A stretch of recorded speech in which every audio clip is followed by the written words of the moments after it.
Although I've only done 3 rows using the foundation chain that I created with you guys, you can already see how mine has flattened out, even though it was curving a little bit.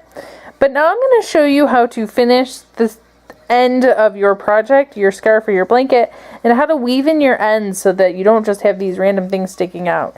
You can see the ones where I started, those I would actually cut a lot closer to the knot, not super close but close enough, and then just kind of tuck the knot into the rest of my chain stitch so that it kind of goes away and you don't see it. There are quite a few different ways to finish your project.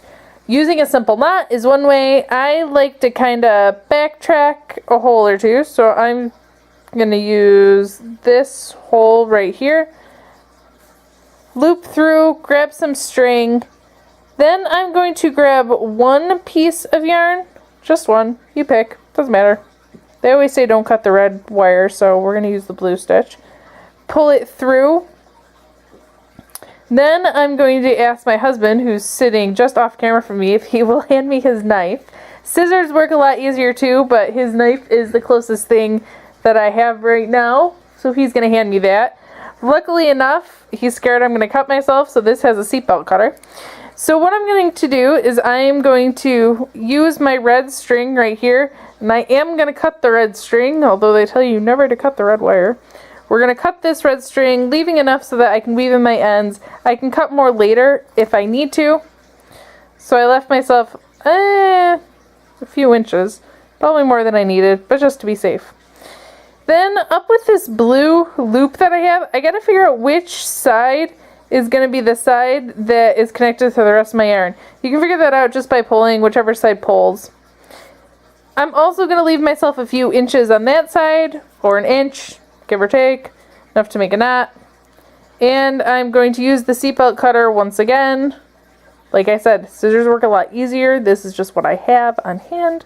And we're going to cut that part as well. No more knife. My husband will be happy and glad that I'm not going to cut myself anymore. So with the 2 parts that I have right here, I am going to just create a simple knot. Do 1 knot. I would double knot it just to make sure. Double knotting is always better. Double knot, really small knot, that will be finished. Then I can take my hook. A smaller hook will work better for this, but I don't have a smaller hook on hand. And we're going to try and weave in our ends. To weave in your ends, all you're going to do is kind of just weave. Well, it works a little bit better if you go through the hole first, whichever hole you're deciding to find or creating. Grab the pieces that you want to weave through and just loop them through. You might want to do this a few times just so you can weave in as much as you can, and then clip and cut the rest of your ends.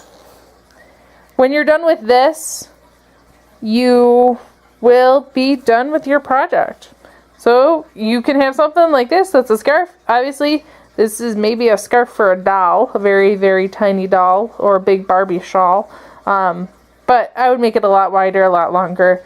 So I hope you enjoyed and have fun double crocheting.